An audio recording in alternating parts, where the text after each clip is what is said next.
Hi guys, so ito na yung lunch ko. So nag-prepare lang ako ng pipino.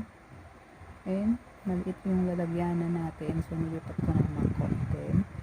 Ang nahalo ko na. Ayan, sinalin ko na yung ginigin. So yan yung ulam ko ng lunch kahapon. So kain lang tayo dyan. And medyo nagsasawa na rin kasi tayo sa tuna. Kaya yan na lang muna yung binili natin. Then ito yung sinasabi ko na iba pa na hinahanap ko kahapon. And wala talaga dito sa kwarto namin. Yan pa yung binigay ni tita. Na before kasi, di pa namin alam yung gender ni baby noon. Kaya parang may panglalaki kami nabili. So yun yung pinakita ko rin kahapon. And naligo na ako. Then magtimbang muna ako ng aking weight. So 70 na dyan. Pero yung kanina, pagising ko, nasa 69 point something lang.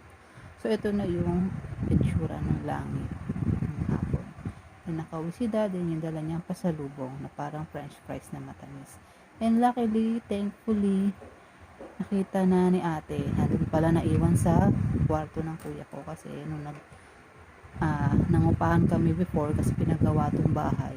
Nilipat ko yung ibang gamit ni baby doon, nakilagay ako. Hindi ko pala nakuha lahat. So, ayun. Ayun yung mga binili ko. Ayun, masal ko, pandesal and champurado. And mga tinapay for merienda. Plus may dragon fruit pantinda si mama.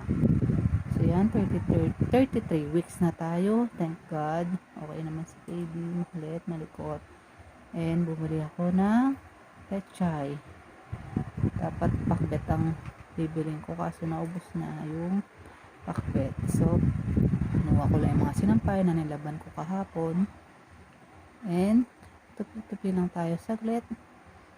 Dahil di naman yan ganun karami. So, baka every Tuesday na ako maglalaban ng undergarments. Hindi na ako sasabay sa paglalaban ni Dad. Kasi wala na kaming may sipit na hanger. And, pahinga muna. Thanks guys.